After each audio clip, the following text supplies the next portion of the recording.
I'm Steve Johnson, News Director for theDove TV. Check out our other videos and visit our website at theDove.us. Thanks. Good evening, I'm Steve Johnson. A reminder to get our iPhone, iPad, and Android app. Then you can watch the Dove News on demand on your mobile app and on the Dove Roku channel as well. From the Dove Newsroom at this hour, 3 U.S. Navy sailors are safely back aboard a guided missile destroyer docked in Istanbul, Turkey, after they were roughed up by about 10 anti-American protesters on shore. We want you to get out of our land. The sailors were not said to have been hurt in the incident, and shore leave for the sailors has been canceled for the rest of the day. The protesters shouted "Yankee go home" as they threw red paint at the sailors and briefly succeeded in putting white sacks over their heads.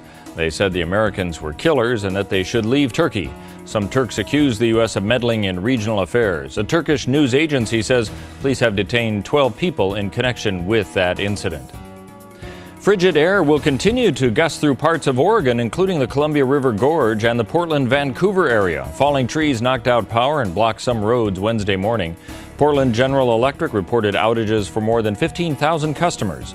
The National Weather Service says the windy weather will likely be followed by snow Thursday, with 3 to 8 inches forecast in parts of eastern Oregon. 12 residents of a transitional home in Medford forced to flee during a fire at around 4 a.m. this morning.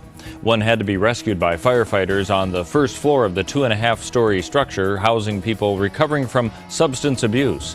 Another resident jumped out of a window to escape. Battalion Chief Ken Goodson described a challenging fire in one media report.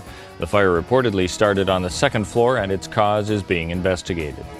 $50,000 damage was done to a home in Hugo, and that's the result of a chimney fire Tuesday night. 8:45 p.m., a rural Metro fire crew arrived at 900 Templin Avenue to find the blaze and escape the chimney and starting to burn in the attic and wall space of the 2-story home. The occupants escaped to safety. Fire officials say this is a reminder for people to have their chimneys cleaned by a professional prior to using them each year. Wade Eugene Phillips is being charged with murder in the shooting death Tuesday of his wife, 37-year-old Cynthia Michelle Phillips, after an extensive manhunt that went on for several hours. It was discovered that the 42-year-old Phillips had been hiding in the attic. Access to a portion of Truax Road and Wilson Lane were blocked off. Let's take a look now at what we can expect on the weather scene. It's brought to you by Grange Co-op. For Northern California, partly cloudy tonight, a low of 42. Pretty good chance for rain tomorrow with a high of 55, mostly sunny on Friday and a high of 54. As we head into the Klamath Basin, cloudy tonight, a low of 34.